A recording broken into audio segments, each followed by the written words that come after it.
Hello dear students, कैसे हैं आप लोग। मैं आशा करता हूं आप सभी मस्त बिंदास और स्वस्थ होंगे। मैं हूं आपका दोस्त मेंटर योगेश कुमार और आपका बहुत बहुत स्वागत करता हूं स्कॉलर स्टडी सेंटर के ऑनलाइन प्लेटफॉर्म पर।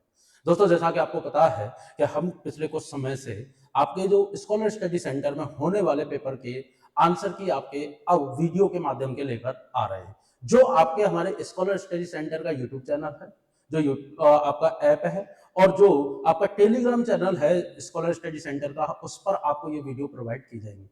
ये वीडियो बनाने का केवल एक ही कारण है कि जिससे कि जो भी स्टूडेंट बाई चांस टीचर से नहीं मिल पाते हैं या जो स्टूडेंट अपने डाउट्स को क्लियर नहीं कर पाते, तो उनके पास ऐसा सोर्स होना चाहिए जिससे कि वो वीडियो को देखकर अपना सॉल्यूशन प्रॉपर कर सके। जैसा कि आपको पता है कि मैं रीजनिंग का मेंटर हूं, तो मैं इसमें आने वाले जो 25 क्वेश्चन है रीजनिंग के, उसका सॉल्यूशन मैं लेकर चलूंगा। हमने क्वेश्चन नंबर 48 का जो सॉल्यूशन देखा था, 49 का देखा, 50 का देखा और अब हम बात करेंगे 51 की। तो जो सीरीज हमारी स्टार्ट हुई है वो स्टार्ट हुई हमारी 48 से और अब हम बढ़कर आ चुके हैं 51 में। इसकी जो वीडियो है जो पिछले पेपर की, वो आपके यूट्यूब चैनल ऐप और जो हमारा ऐप है और जो हमारा टेलीग्राम चैनल है उस पर आपको मिल जाएगी। तो चलिए वहां से आप अपनी वीडियो को देख सकते हैं, अपने सॉल्यूशन कर सकते हैं, जिससे कि आप अपनी तैयारी को बूस्टअप कर सकें और अच्छे से अपने प्रिपरेशन को बेहतर बना सकें बाकी अदर स्टूडेंट से, जिससे कि आपका सिलेक्शन जल्दी से जल्दी हो सके। चलिए स्टार्ट करते हैं और अब हम बात करते हैं पेपर नंबर 51 में। और 51 में हम देखेंगे कि जो आपका एसएससी के बेस जो भी आपका सिलेबस है, जो आपका पेपर है, उस पेपर में किस तरीके से क्वेश्चन, क्या लॉजिक और क्या तरीका उसमें लगता है, और जिससे कि आपको यह भी पता चलेगा कि आप कौन कौन से टॉपिक पर फोकस ज्यादा कर सकते हैं, कौन कौन से टॉपिक आपके ज्यादा पूछे जाते हैं।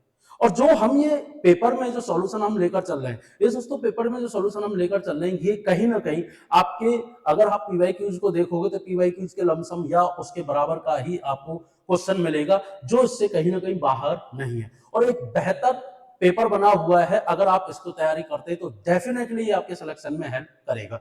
तो चलिए जुड़े रहिए स्कॉलर स्टडी सेंटर के साथ और मैं लेकर चलता हूं 51 का सॉल्यूशन और स्टार्ट करते हैं हम क्वेश्चन नंबर फर्स्ट से। तो आइए स्टूडेंट देखते हैं कि क्वेश्चन को हम कैसे करते हैं और क्या तरीका होता है। देखिए हमारा क्वेश्चन नंबर फर्स्ट कह रहा है, डायरेक्शन दी गई है कि इन द क्वेश्चन नंबर 1 2 3, हम इसमें जो क्वेश्चन देखेंगे वो कहां से कहां तक देखेंगे, 1 से 3 तक। कहां से कहां तक, 1 से 3 तक। Select the related letters word number from the given alternative, मतलब क्वेश्चन नंबर 1 से 3 दिए गए विकल्पों के संबंधित अक्षर शब्द संख्या को चुनिए। अब ये देखिए यहां जो क्वेश्चन दे रखा है वो क्वेश्चन है आपका किसका, एनालॉजी का। और जब भी आपको कहीं भी रेशो और प्रपोर्शन मतलब अनुपात समानुपात दिखाई देगा तो वो क्वेश्चन हमारा एनालॉजी का क्वेश्चन होता है। क्वेश्चन क्या कह रहा है, ध्यान दीजिएगा।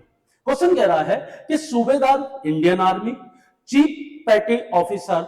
अब देखिए अगर हम बात करते हैं सूबेदार की, सूबेदार, तो सूबेदार जो होता है वो कहां होता है, वो भारतीय जो थल सेना होती है उसमें सूबेदार होता है। ये सूबेदार एक पोस्ट है जो किसमें होती है, भारतीय थल सेना में। आपको पता है हमारे 3 तरीके की मेन फोर्स होती हैं, एक होती है इंडियन आर्मी, एक होती है इंडियन नेवी और एक होती है इंडियन एयरफोर्स। तो जो उनके जो आपकी पोस्ट होती है उसके लमसम, दैट मीन्स उसके बराबर जो इंडियन आर्मी में क्या होती है, इंडियन और नेवी में क्या होती है, इंडियन एयरफोर्स में क्या होती है। देखिए अगर हम सूबेदार की बात करें तो वो होता है भारतीय थल सेना में। वहीं अगर बात करें हम चीफ पैटी ऑफिसर की, चीफ पैटी ऑफिसर, जो चीफ पैटी ऑफिसर होता है वो होता है आपका किसमें, वो होता है भारतीय नौसेना में, नौसेना। और भारतीय नौसेना में जो होता है वो होता है आपके चीफ पैटी ऑफिसर। और यही हमारा क्वेश्चन पूछा गया है तो आंसर हमारा क्या हो जाएगा, इंडियन नेवी। क्या हो जाएगा, इंडियन नेवी। अब यहीं से क्वेश्चन उठता है कि अगर हम बात करते हैं किसमें, कि भारतीय अगर हम वायुसेना की बात करते हैं तो भारतीय वायुसेना में वायु सेना में जो आपका इसी के समकक्ष इसी रैंक का जो ऑफिसर होता है वो होता है मास्टर वारंट ऑफिसर। कौन सा होता है? Master warrant officer. और जिसको बोला जाता है MWO, मास्टर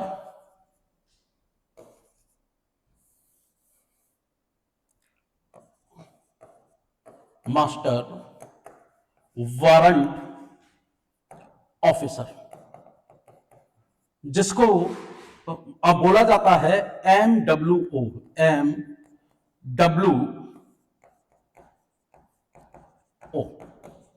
तो अगर हम भारतीय वायुसेना की बात करें तो वहां कौन होता है? MWO। ठीक। और अगर हम बात करें भारतीय नौसेना में तो वहां क्या होता है? Chief patty officer. और भारतीय थल सेना की बात करें तो वहां क्या होता है? सूबेदार। इंडियन आर्मी सूबेदार, Indian navy chief patty officer and Indian air force MWO। Hope so आपको समझ में आया होगा। चलिए हम बढ़ते हैं नेक्स्ट क्वेश्चन पर, और ये जानकारी आप यहां नोट कर सकते हैं।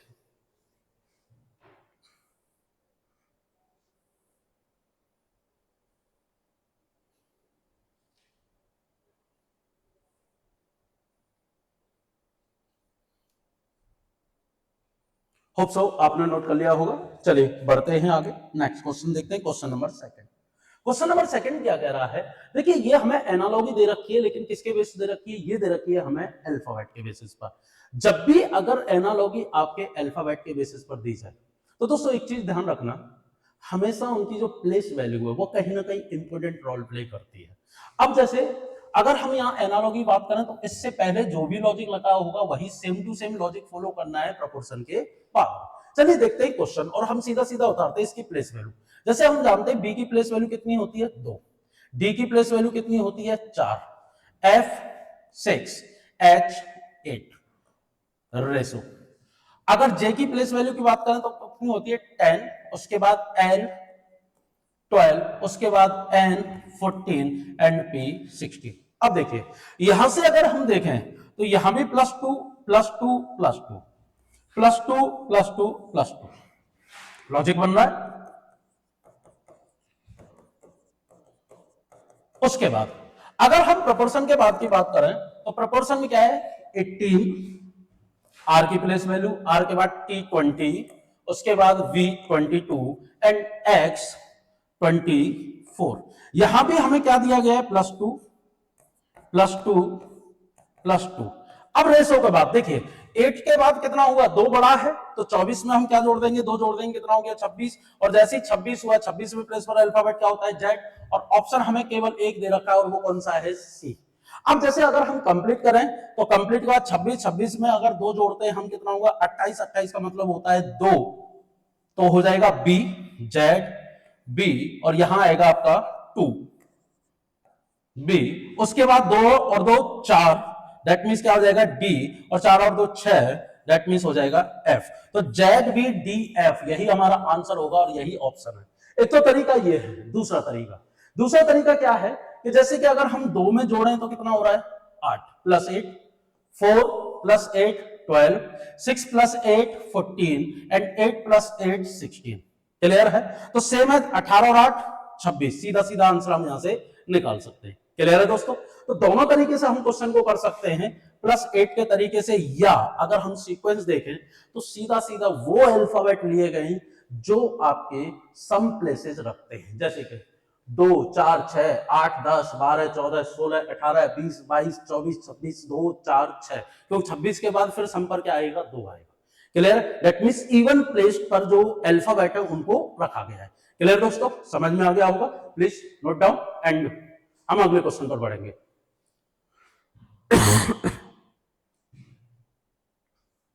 चलिए क्वेश्चन नंबर 3 की बात करते हैं। क्वेश्चन नंबर 3 क्या है? देखिए नंबर के बेसिस पर आपकी एनालॉजी दे रखी है, और बहुत प्यारा क्वेश्चन है। यहां से क्वेश्चन को अगर हम देखें तो क्वेश्चन में जो हमें 64 दे रखा है, सीधा सीधा 6 और 4 मिलकर क्या हो रहा है? 10। लेकिन जैसे ही हम इस पर बढ़ते हैं तो 8 + 4 अगर करते हैं तो वहां 12 हमें कहीं भी ऑप्शन में नहीं मिलता। अब जब नहीं मिलता तो अब हम इसके लिए क्या करेंगे? तो हम देखेंगे कोई डिफरेंट लॉजिक। और डिफरेंट लॉजिक क्या होगा? तो ध्यान दीजिएगा, हम अगर देखें, देखिए 6 + 4 मल्टीप्लाई 6 माइनस 4 डिवाइड बाई 2। ध्यान दीजिएगा, जैसे 6 और 4 कितना होता है 10, कितना होता है 10, बड़ा 6 में से 4 गए तो कितना 2 बटे 2, सीधा सीधा 2 से 2 कट गया, आंसर कितना आ गया 10, कितना आया 10। तो आंसर हमारा कितना हो जाएगा 10। और वहीं अगर बात करें सेम एज, क्या ये लॉजिक फॉलो करता है 8 plus 4 multiply 8 minus 4 divide by 2। 8 और 4 कितना होता है 12, 12 मल्टीप्लाई 8 में से 4 गए तो 4 बटे 2, 2 एंड 12 मल्टीप्लाई 2 कितना हो गया 24। और यही हमें ऑप्शन में दे रखा है, आंसर क्या होगा हमारा ए। क्लियर दोस्तों, नोट करिए।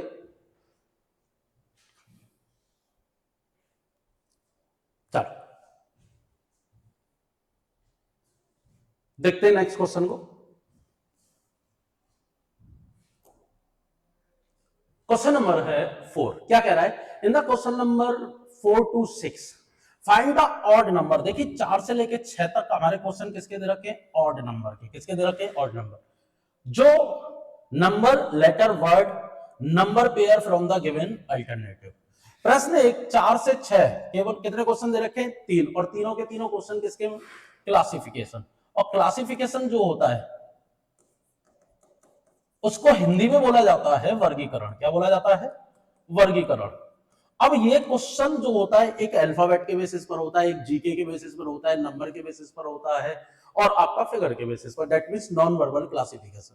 इसका दूसरा नाम होता है ऑड वन आउट। क्या होता है ऑड वन आउट, मतलब जो भिन्न है, जो अलग है, भिन्न को छांटना। ठीक, ये हमारा क्वेश्चन बनता है। अब देखिए अगर हम यहां देखें तो क्वेश्चन क्या रखा है 4th number Akbar Jahangir Iltutmish and Aurangzeb. देखिए अकबर जहांगीर औरंगजेब, ये तीनों के तीनों जो थे हम जानते हैं, जैसे कि अकबर की अगर बात करें हम, ठीक, अकबर जो था किसका बेटा था हुमायूं का बेटा था। और जो हुमायूं का बेटा था अकबर, तो जब 1556 में दिल्ली के दीन पनाह बिल्डिंग में, कौन सी बिल्डिंग दीन पनाह, कौन सी बिल्डिंग दीन पनाह, दीन पनाह, दिल्ली के दीन पनाह बिल्डिंग में हुमायूं की सीढ़ियों से गिरकर मृत्यु हो जाने के बाद अकबर 1556 में मुगल बादशाह बना था। क्या बना था मुगल बादशाह, मुगल एम्परर बना था। अगर उसके बाद हम देखें तो जब अकबर की मृत्यु हुई तो अकबर का बेटा था सलीम। कौन था सलीम। और सलीम जो अकबर का बेटा था उसको हम जानते हैं जहांगीर नाम से। किसके नाम से जहांगीर के नाम से। और जहांगीर 1605 ईस्वी में अकबर की अतिसार रोग से मृत्यु हो जाने के बाद जहांगीर राजगद्दी पर बैठा, वो भी एक कौन था मुगल बादशाह था।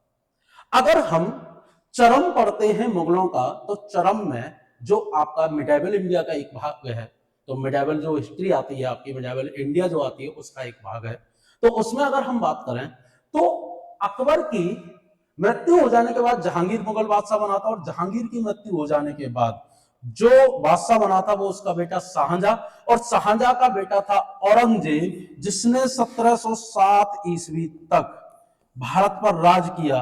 और 1707 मुगलों का वो राज माना जाता है, वो काल माना जाता है, वो कालखंड है जहां से मुगल एम्परर औरंगजेब की मृत्यु होने के बाद जो मुगल एम्परर थे या मुगल जो शासन था, एक मुगल काल था, वो एक डिक्लाइन की तरफ गया। किसकी तरफ गया डिक्लाइन की तरफ। और वहां से उसका डिक्लाइन होना स्टार्ट हुआ। और जब उसका डिक्लाइन होना स्टार्ट हुआ तो उसके बाद अंग्रेज उन पर हावी होते गए, और सबसे बाद में जो सबसे अंतिम मुगल बादशाह था वो कौन था, वो था आपका बहादुर शाह जफर, जिसको बहादुर शाह द्वितीय के नाम से अभी हम जानते हैं, और जिसको अंग्रेजों ने हुमायूं टॉम से गिरफ्तार करके दिल्ली से भेज दिया था कहां रंगून, और वहां उनकी मृत्यु हो गई। और यहाँ 1858 में घोषणा कर दी गई कि मुगल शासन पूरी तरीके से खत्म हो चुका है। वहीं अगर बात करें हम तो अकबर, जहांगीर और औरंगजेब ये तीनों के तीनों मुगल एम्परर थे। लेकिन इल्तुतमिश, अगर हम इल्तुतमिश की बात करें दोस्तों, आपको मालूम है हमें लेकर चलते हैं यहां से मोहम्मद गौरी के काल से। मोहम्मद गौरी, मोहम्मद गौरी वो आपका बादशाह था जिसने 1192 में पृथ्वीराज चौहान, जो आपके अंतिम हिंदू सम्राट माने जाते हैं और एक बहुत ही बहादुर शासक थे, राजपूत शासक थे, और उनका अजमेर में पूरा राज्य था। अब उनसे जो तराइन का युद्ध करने के बाद जो जीते थे, मोहम्मद गौरी जीते थे, जैसा कि इतिहास बोलता है। हालांकि चंद्रवर्दाई ऐसा बोलते हैं कि 17 बार क्या हुआ, युद्ध हुआ था, जिसमें 16 बार मोहम्मद गौरी को पृथ्वीराज चौहान जी ने क्या किया था, उनको माफ किया था। लेकिन जो 17वां युद्ध था उसमें मोहम्मद गौरी जीते थे। लेकिन इतिहास ये बताता है 1192 और 1191 दो बार तराइन का युद्ध हुआ था। तो 1191 और 1192 में 1191 में पृथ्वीराज चौहान जीते थे, जिंदा छोड़ दिया था। लेकिन 1192 में तराइन के द्वितीय युद्ध में मोहम्मद गौरी जीते थे। और उसके बाद यहां 1206 ईस्वी में दिल्ली में गुलाम वंश की शुरुआत हुई, गुलाम वंश, और यहीं से शुरू होता है आपका दिल्ली सल्तनत। इंडियन हिस्ट्री में दिल्ली सल्तनत की शुरुआत होती है स्लेव डायनेस्टी, दैट मींस गुलाम वंश के। और उसका जो सेकंड जो आपका सुल्तान था, पहला था कुतुबुद्दीन ऐबक, लेकिन दूसरा था वो कौन था, इल्तुतमिश। तो इल्तुतमिश हमारा किससे कनेक्ट करता है, वो कनेक्ट करता है आपका किससे, दिल्ली सल्तनत से, दिल्ली सल्तनत। और इल्तुतमिश ही वो पहला शासक था जिसने सुल्तान की उपाधि धारण की थी। लेकिन कुतुबुद्दीन ऐबक ने कभी भी सुल्तान की उपाधि धारण नहीं की थी, वो अपने आप को सिपह सलार मानता था। अगर हम वही बात करें कि जैसे कि गुलाम वंश, तो इल्तुतमिश द सेकंड एम्परर जिसके बारे में हम पढ़ते हैं। वैसे तो कुतुबुद्दीन ऐबक के बाद एक एम्परर और आया था इल्तुतमिश से पहले, तो हम कह सकते हैं थर्ड। लेकिन मेन जिसके बारे में पढ़ा जाता है वो कौन सा है, सेकंड। और सेकंड कौन था, इल्तुतमिश। तो यहाँ हमारा आंसर क्या हो जाएगा, इल्तुतमिश। क्लियर है दोस्तों। चलिए, बहुत सारी जानकारी मैंने आपको हिस्ट्री के बारे में दी है, आप जरा इसको पढ़िए और नोट करिए, मैं बढ़ता हूं आगे।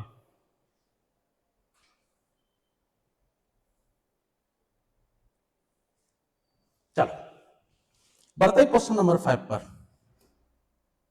क्वेश्चन नंबर 5 क्या कहता है, क्वेश्चन कहता है कि ए वाई बी जेड, देखिए ए वाई बी जेड, हम जानते हैं कि ए का जो अपोजिट अल्फाबेट होता है वो होता है जेड, और बी का जो अपोजिट होता है वो कौन सा होता है, Y.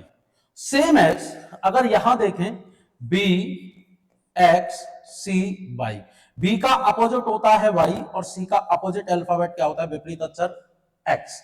Same as D V E W, D का अपोजिट होता है डब्ल्यू और ई का अपोजिट होता है वी। तो यहां जो आपका लॉजिक चल रहा है तीन में अपोजिट का, वही अगर बात करें तो एम का अपोजिट होता है एन, ठीक है, लेकिन ओ का अपोजिट एल होता है, ये फॉलो नहीं करता। और हमें वही निकालना है जो क्या है, ऑड। हमारा आंसर क्या हो गया, D, M P O L. Clear दोस्तों, चलिए नोट करिए, बढ़ते हैं हम आगे। चलो बात करते हैं क्वेश्चन नंबर 6 की। क्या कहता है क्वेश्चन नंबर 6, देखिए बड़ा प्यारा क्वेश्चन है, और ऐसा क्वेश्चन पिछले हमारे एग्जाम में भी पूछा गया है, जो पिछला आपकी एसटी हुई थी उसमें सीधा सीधा हमें दिखाई दे रहा है कि 143 अगर हम 11 से भाग दें तो 11 बन जाए 11 एंड 11 3 जा 33। लेकिन बाकी सभी के सभी कैसे नंबर हैं, वो आपके ऑल आर प्राइम नंबर। कैसे नंबर हैं, प्राइम नंबर। लेकिन बाकी आपका 143 प्राइम नंबर नहीं है, डिविजिबल बाय 11 है। तो आंसर क्या हो जाएगा आपका 143, दैट मींस बी। चलो बढ़ते हैं नेक्स्ट क्वेश्चन पर। अगला क्वेश्चन क्या कह रहा है, क्वेश्चन कह रहा है in the question number 7 which one set of the letters when sequentially placed at the gap in the given letter series shall complete it। मतलब हिंदी में बात करें, प्रश्न संख्या 7 में अक्षरों का कौन सा एक समूह दी गई श्रृंखला के रिक्त स्थानों में क्रम से रखने पर उसे पूरा कर देगा। सीधा सीधा क्या है, इस सीरीज को पूरा करना है। अब देखिए, अगर मैं इस सीरीज की बात करूं तो मुझे यहां डिफरेंट डिफरेंट टाइप के लेटर दिखाई दे रहे हैं, तो मैं यहां पेयर कट नहीं कर सकता। अब नहीं कट सकता, क्या करेंगे हम, देखिए डी का अपोजिट डब्ल्यू, ठीक, आई का अपोजिट आर, तो पहला हमें क्या मिला आर, दूसरा एन का अपोजिट एम, दूसरा कौन सा मिला एम। अब आर एम से स्टार्टिंग किसकी हो रही है, पहले दो की, तो कहीं ना कहीं हम राइट डायरेक्शन में चल रहे हैं। उसके बाद दिखाई दे रहा है हमारा एस, एस के बाद अपोजिट है एच, ये दोनों एक दूसरे के अपोजिट, ये दोनों एक दूसरे के अपोजिट, ये दोनों एक दूसरे के अपोजिट, और ये दोनों एक दूसरे के अपोजिट। उसके बाद एक्स, एक्स का अपोजिट होता है सी, और उसके बाद सी, सी का अपोजिट होता है एक्स। तो हमारा जो पेयर बनेगा वो क्या बनेगा, आर एम सी एक्स। तो कौन सा ऑप्शन होगा हमारा, पहला वाला ऑप्शन सही होगा। और ये जो सीरीज चल रही है वो सीरीज चल रही है अपोजिट अल्फाबेट की, मतलब विपरीत अक्षरों के। नोट करिए, बढ़ते हैं आगे। चलो बात करते हैं क्वेश्चन नंबर 8 की। देखिए क्वेश्चन नंबर 8 क्या कहता है, ये हमारा क्वेश्चन है कि in the question number 8 to 9, that means दो क्वेश्चन हमें दे रखे हैं किसके, नंबर सीरीज के। A series is given with 1-2 terms missing, choose the correct alternative from the given one that will complete it's series. प्रश्न संख्या 8 से 9 में एक अनुक्रम दिया गया है, मतलब एक सीरीज दे रखी है जिसमें 1 से 2 पद लुप्त हैं। दिए गए विकल्पों में से सही विकल्प को चुनिए जो अनुक्रम को पूरा कर सके। देखिए ये है हमारा क्वेश्चन अल्फाबेट सीरीज का, और जब भी हमारा अल्फाबेट सीरीज का क्वेश्चन आता है दोस्तों, तो उसको आप प्लेस वैल्यू रखकर आप करेंगे। देखिए कैसे, जैसे कि दे रखा है, चलिए यहां देख लेते हैं, ए सी, उसके बाद डी जी, उसके बाद एच एल, उसके बाद एम आर। अब देखिए ए किसको छोड़ दिया, बी को, ठीक, अगर प्लेस वैल्यू नहीं रख रहा है बाकी प्लेस वैल्यू रखकर कर सकते। सी से जस्ट अगला क्या है डी, जी से जस्ट अगला क्या है एच, एल से अगला एम, तो आर से अगला एस। अब हमारा ऑप्शन तो कौन सा होगा, एस वाला, तो कौन सा हट गया सी, ठीक। दूसरा, अब ए और सी के बीच में किसको छोड़ा है, बी को, डी और जी, तो देखिए 1 3 कितना प्लस 2, प्लस 2, डी जी 4 7 कितना प्लस 3, 8 12 कितना प्लस कर रहा है प्लस 4, 13 18 कितना प्लस प्लस 5। अब क्या करेगा प्लस 6, तो एस की प्लेस वैल्यू 19 और 6 कितना होता है 25, और 25 पे प्लेस पर अल्फाबेट होता है वाई, तो आंसर क्या हो जाएगा S Y, that means B. Note करिए।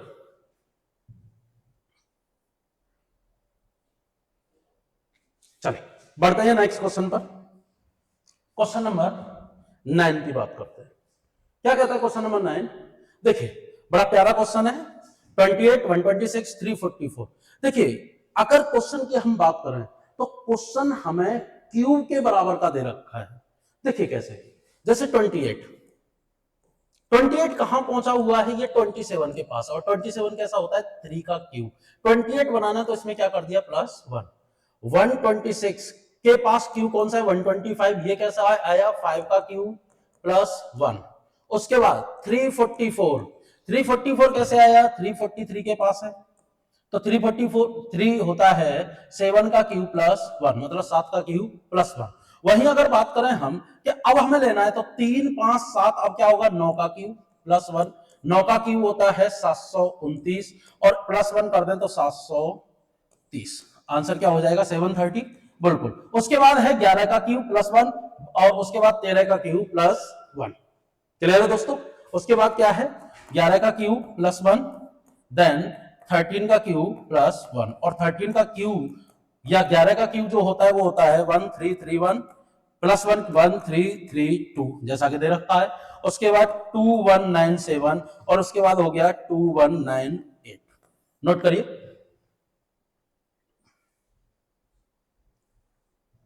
चलो बढ़ते हैं नेक्स्ट क्वेश्चन पर, और क्वेश्चन नंबर बात करते हैं हम 10 की। क्वेश्चन नंबर 10 देखिए भाई, ये भी बड़ा प्यारा क्वेश्चन है। ये एनालॉगी बेस्ड सेट्स है, सेट्स के बेसिस पर, मतलब समुच्चय के आधार पर।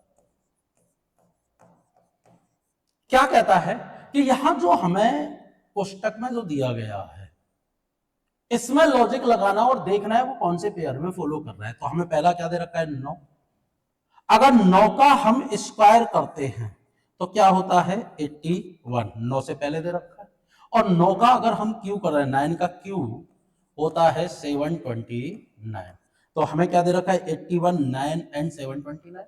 ठीक, तो सेम एज 4 का इस क्यूब होता है 64, गलत है। 2 का क्यूब होता है 8, 3 का क्यूब होता है 43, तो 11 का क्यूब 21 और 11 का स्क्वायर 21, 121 एंड 11 का क्यूब होता है 1331। आंसर क्या हो जाएगा, डी।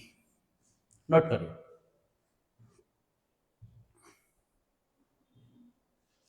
चले बढ़ते हैं क्वेश्चन नंबर 11 पर। देखिए क्वेश्चन नंबर 11 है आपका कि दिए गए फिगर में कुल कितने आयत है। देखिए इस क्वेश्चन को हम जरा यहां देखेंगे। अगर हमें ये दे रखा है, क्वेश्चन है फिगर काउंटिंग का, और जब हम फिगर काउंटिंग का क्वेश्चन करते हैं तो एक चीज ध्यान रखिएगा, फिगर काउंटिंग के क्वेश्चन में every square is also a rectangle, मतलब प्रत्येक वर्ग एक आयत होता है और उसको हम काउंट करके चलते हैं। तो ध्यान दीजिएगा, जैसे कि ये हमें दिखाई दे रहा है। उसके बाद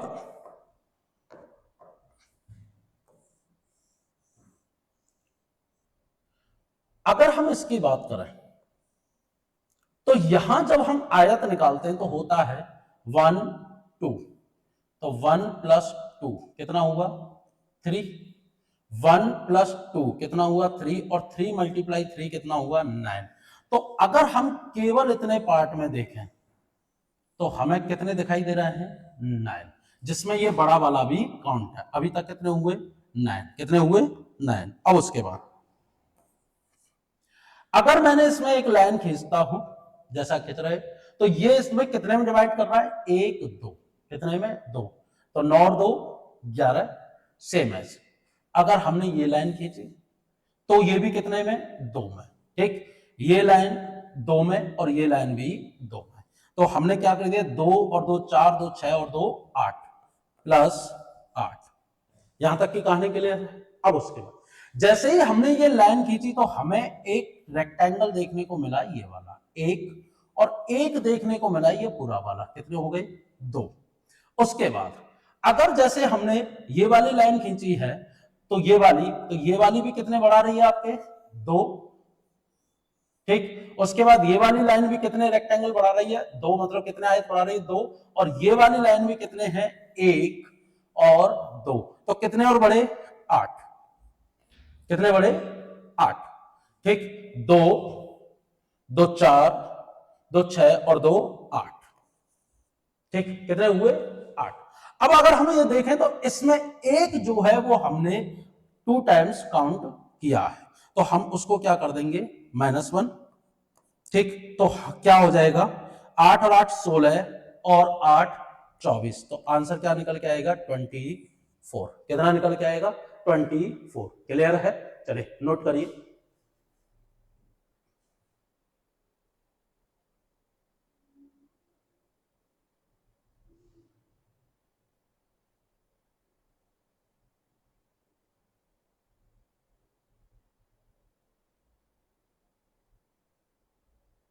चलो बढ़ते हैं आगे, देखते हैं क्वेश्चन नंबर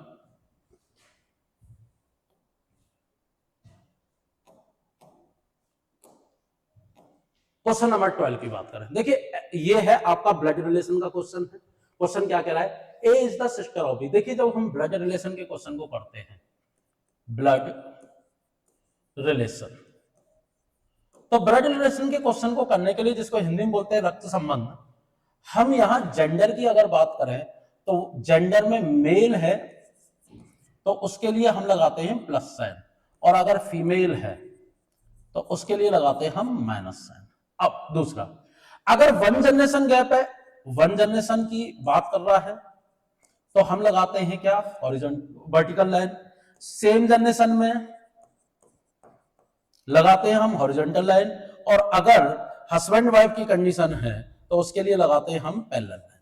अब देखो क्वेश्चन क्या कह रहा है, कंडीशन कह रहा है कि A is sister, A is B sister, A sister है किसकी, बी की, या A is the sister of B, A B की बहन है। हमने बनाया ए बहन है, फीमेल है, माइनस सन, किसकी बहन है, बी की। अब उसके बाद, अब ये बहन है तो सेम जनरेशन की बात आ रही है, तो हम क्या लगाएंगे, एक हॉरिजॉन्टल लाइन, मतलब एक ही पीढ़ी की बात हो रही है। उसके बाद आगे क्या कह रहा है, सी बी की माता है, सी इज बीज मदर, सी बी की माता है तो उसकी जनरेशन से पहले आई होगी, तो हमने क्या कर दिया, 1 जनरेशन गैप, तो सी माता है किसकी, बी की। आगे, अब माता है फीमेल है, माइनस सन। आगे आगे कह रहा है E is D's mother, E D की, E is D's mother, एक मिनट, C is B's mother, D is C's father, D किसके पिता हैं,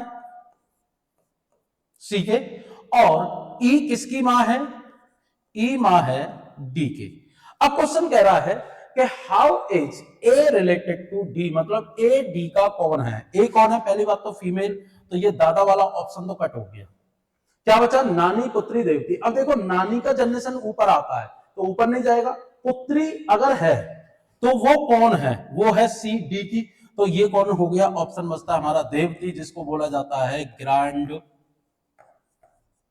डॉटर, क्योंकि डी जो है वो एक ही नानी है, क्या है, नानी, एक ही मम्मी के पिता, नाना है, नानी नहीं नाना है, तो ए के मम्मी के पिता कौन है, डी, तो ए के कौन हो गए, नाना, और अगर नाना के अगर बात करें हम कौन है, हमें देवते, हमारी बहन कौन होगी, देवती, तो आंसर क्या होगा, ग्रैंड डॉटर, जिसको यहां दोहती बोला जाता है। ठीक, चल नोट करिए, बढ़ते हैं हम अगले क्वेश्चन पर। देखो क्वेश्चन नंबर 13 की बात करें, क्या कह रहा है क्वेश्चन नंबर 13, देखिए ये है आपका क्वेश्चन जो पूछा गया है, वो है आपका एज। दोस्तों आप जब एसएससी का पेपर देते हैं, या रेलवे का दें, या किसी सीएचएसएल या किसी का भी पेपर दें, ठीक, तो वहां क्या होता है कि मैथ के कुछ चैप्टर जो है रीजनिंग में पूछे जाते हैं, जैसे कि सबसे ज्यादा पूछा जाता है एज का क्वेश्चन। अब जैसे एज का क्वेश्चन यहाँ पूछा गया है, तो क्वेश्चन क्या है, ध्यान दीजिएगा, 10 वर्ष पूर्व Hema was twice as old as Gita 10 year एगो।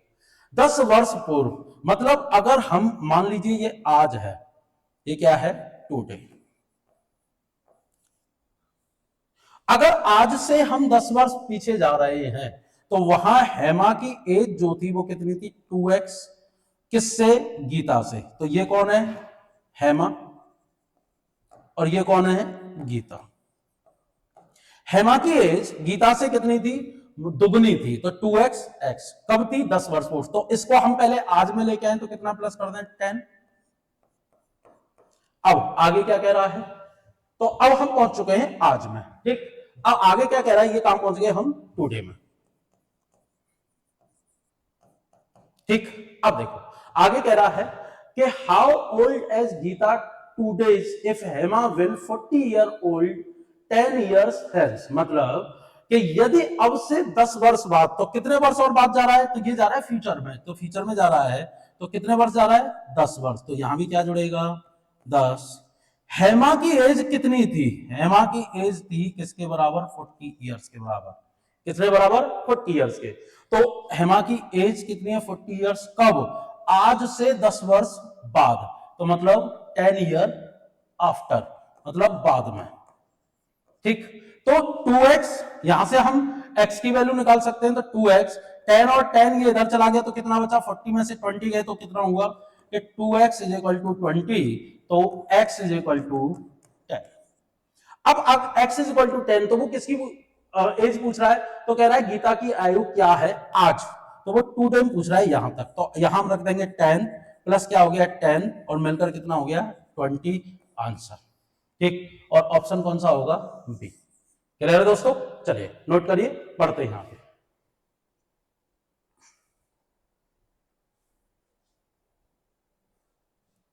देखो अगला क्वेश्चन देखते हैं।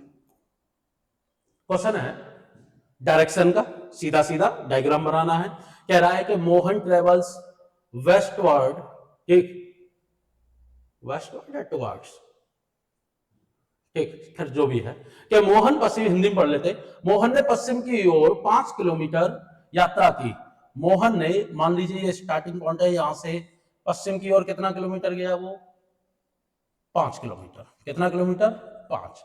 उसके बाद आगे क्या कह रहा है कि वह अपने लेफ्ट में टर्न होता है, तो लेफ्ट में टर्न होगा तो एंटी क्लॉकवाइज टर्न होता है, तो नीचे की तरफ जाएगा, और कितना किलोमीटर, 3 किलोमीटर। उसके बाद क्या कह रहा है, फिर वो राइट टर्न होता है और कितना जाता है, 9 किलोमीटर। देन वो नॉर्थ की डायरेक्शन में टर्न होता है और कितना जाता है, 3।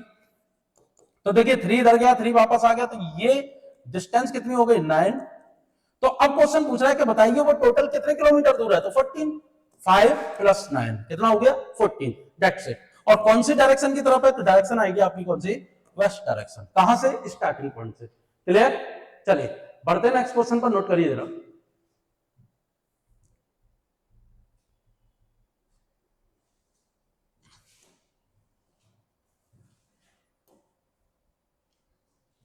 क्वेश्चन क्या कह रहा है, देखिए सिंपल सा कोडिंग डिकोडिंग का क्वेश्चन है, और ये कॉमन बेस जो कोडिंग डिकोडिंग होती है उसका क्वेश्चन।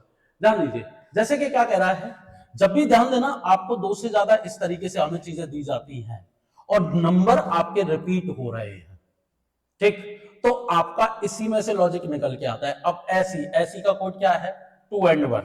तो क्या कह रहा है,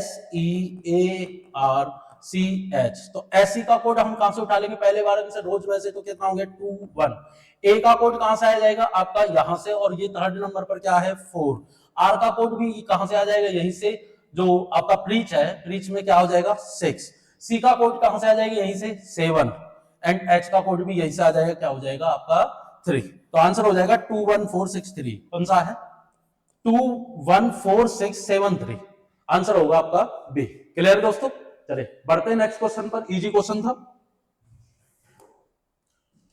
क्वेश्चन नंबर 16 क्या कह रहा है कि in the following questions from the given alternative select the word which can not be formed using letters in the given word. देखिए निम्न विकल्पों में से वह शब्द चुनिए जो दिए गए शब्दों और अक्षरों का प्रयोग करके नहीं बनाया जा, अब नहीं बनाया जा सकता। तो देखिए अगर हम ऑप्शन में देखें तो यहां में दिखाई दे रहा है यू, और हमें वर्ड में कहीं भी यू दिखाई नहीं दे रहा, तो हमारा आंसर क्या हो जाएगा, फर्स्ट वन, ठीक, और बस यही आपका आंसर है, और आपके इजीली आपके 2 नंबर आपके हो गए। क्लियर दोस्तों, चलो बढ़ते हैं नेक्स्ट क्वेश्चन पर। क्वेश्चन है आपका लॉजिकल वेन डायग्राम का, बड़ा प्यारा क्वेश्चन है। क्वेश्चन कह रहा है कि the diagram below represents the students who play cricket, football and kabaddi. मतलब तीनों गेम जो खेलते हैं वो कौन से, तो अगर तीनों गेम खेलते हैं तो इन तीनों में जो कॉमन पार्ट है वो कौन सा है, वो है आपका डी, जो तीनों को टच कर रहा है। तो आंसर क्या हो जाएगा, डी। डेट्स इट, कहानी खत्म। क्लियर है, सीधा सीधा हमें क्वेश्चन को देखना है। चले आगे बढ़ते हैं, नेक्स्ट क्वेश्चन देखें। Question again logical Venn diagram से है। क्या कह रहा है कि निम्न में से कौन से आरेख निम्न वर्गों या बची संबंधों के बेहतर ढंग दर्शाता है, क्रिकेटर खिलाड़ी मानव जाति।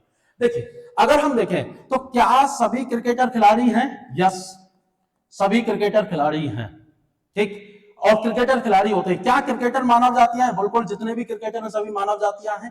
क्या खिलाड़ी मानव जातियां हैं, बिल्कुल जितने भी खिलाड़ी हैं वो सभी की सभी मानव जातियां हैं। तो अगर हम बात करें कि इनके बीच में रिलेशन है, और अगर रिलेशन है तो रिलेशन सबके बीच में क्या आ रहा है, ऑल का, और ये किसको रिप्रेजेंट कर रहा है, बी को। तो आंसर हमारा क्या हो जाएगा, बी। क्लियर, चलिए बढ़ते हैं नेक्स्ट क्वेश्चन पर। क्वेश्चन है 19। देखिए अगर हम देखें तो हमें इन चारों संख्याओं का यूज करके क्या बनाना है, 11 बनाना है, ठीक। तो 4 और 2 6 और 2 8 और 3 11, सीधा सीधा 11 बन रहा है। 5 और 4 9 और 3 12 और 2 14, लेकिन यहां नहीं बन रहा, ठीक। हाँ अगर हम कहें,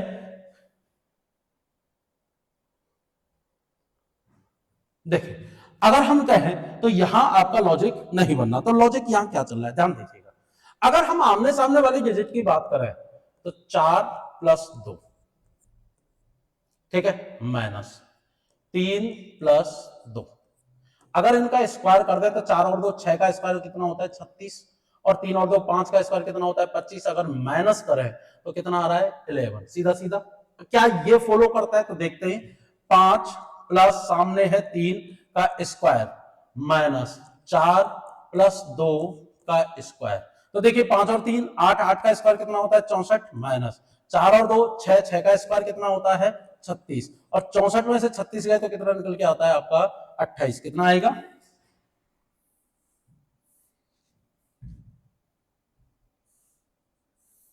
$28। उसी के बाद अगर हम देखें तो हमारा लॉजिक क्या बन रहा है कि 4 प्लस 6 दैट मीन्स 10 का स्क्वायर कितना हो गया 100, माइनस 3 प्लस 5 8 का स्क्वायर कितना हो गया 64, और 100 में से 64 गए तो कितना बचेगा 36, और यही हमारा आंसर है। क्लियर है दोस्तों? समझ में आ गया होगा, नोट करिए।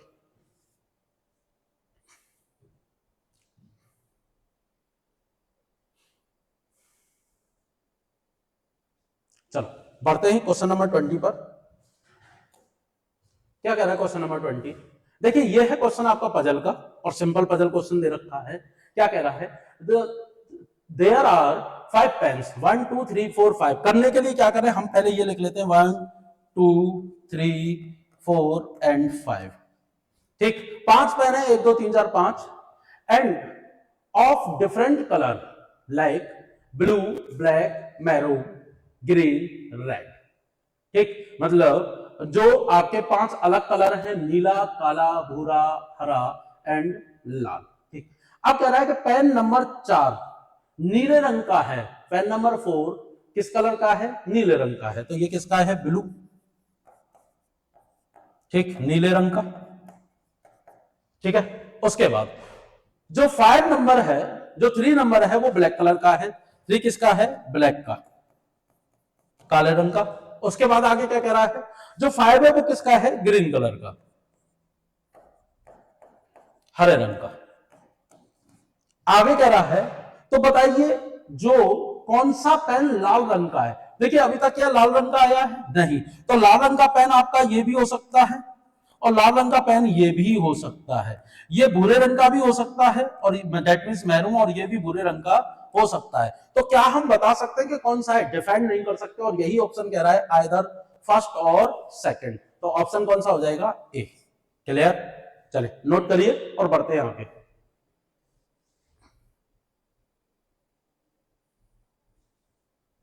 देखो क्वेश्चन नंबर कह रहा है आपका 21, ये है आपका अल्फाबेटिकल ऑर्डर, जो ऑर्डर वाले क्वेश्चन होते हैं जिसमें नंबर भी आता है। ठीक, और जो मिक्स सीरीज वाला पोर्शन होता है उसमें भी ऐसे क्वेश्चन पूछे जाते हैं। क्वेश्चन सिंपल सा है। क्या कह रहा है कि निम्न श्रृंखला में से कितनी बार 9 से पहले या तो 6 हो या क्या हो 1, मतलब दोनों में से कोई एक आएगा, वो हमारा क्या होगा? आंसर। और उसके बाद 5 या 8 आता है। तो देखिए अगर हम 9 से पहले देखें तो 9 से पहले 6 है, लेकिन 9 के बाद क्या है? 8 है, बिल्कुल एक पेयर। 9 से पहले 1 है और बाद में भी 8 है, दूसरा पेयर। 9 से पहले 6 है और बाद में क्या है? 5, तीसरा पेयर। 9 से पहले 5 है, लेना नहीं है क्योंकि 6 और 1 लेना है। 9 से पहले 8 है, लेना नहीं है। ठीक, तो आंसर कितने पेयर हो गए? 3। क्लियर है दोस्तों? समझ में आ गया होगा। चलो बढ़ते हैं आगे।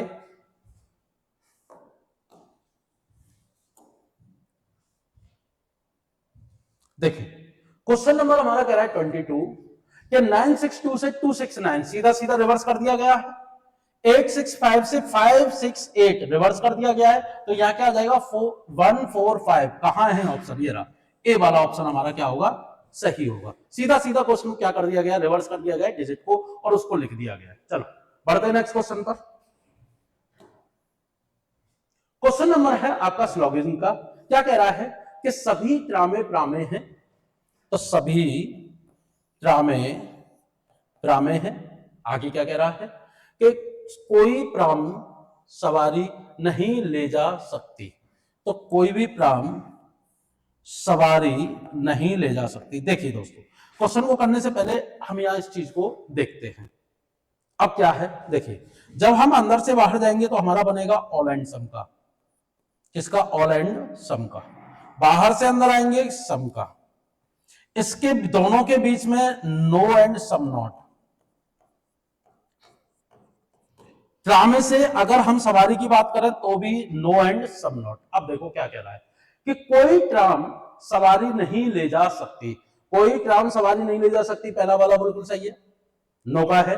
आगे कह रहा है कुछ ट्रामें सवारी नहीं ले जा सकती, तो ये भी हमारा क्या होगा, सही होगा, क्योंकि सम नॉट की बात कर रहा है कि कुछ ट्रामें सवारी नहीं ले जा सकती, दैट मीन सम नॉट। तो दोनों के दोनों सही होंगे। आंसर हमारा कौन सा होगा, सी, के बोथ आर फॉलोड, दोनों के दोनों निष्कर्ष अनुसरण करते हैं। क्लियर है दोस्तों, समझ में आ गया होगा। चलिए बढ़ेंगे हम क्वेश्चन नंबर 24 पर और देखेंगे सेकंड लास्ट क्वेश्चन आज की वीडियो का।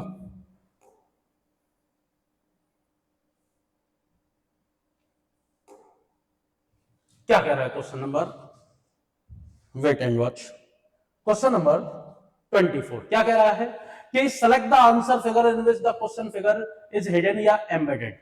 उस उत्तर आकृति को चुनिए जिसमें प्रश्न आकृति निहित है। देखिए ये वाली जिस भी फिगर में दे रखी होगी वही हमारा आंसर होगा, और हमें साफ साफ दिखाई दे रहा है वो किस में दे रखा है,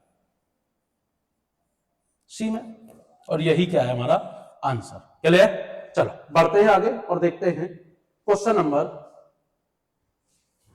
25 and the last question of today's videos. देखिए सिंपल सा क्वेश्चन है, ये कंप्लीट फिगर का है, इसको कंप्लीट करना है। तो यहां इस तरीके से दो बने हुए हैं, यहां इस तरीके से कैसे आएंगे, दो आएंगे। यहां से ये जो लाइन है वो किस तरीके से जाएगी, वो इस तरीके से जाएगी। तो ये वाला हमारा जो है वो सही होगा। अब ये कौन से में बनना है, ये हमारा पहले वाले में बनना है। बन हमारे इसमें भी रहा है, लेकिन इसमें ये वाला पोर्शन जो है वो काम सही से नहीं कर रहा है और वो प्रॉपर नहीं है, तो इसलिए आंसर हमारा कौन सा होगा, ए। क्लियर है दोस्तों।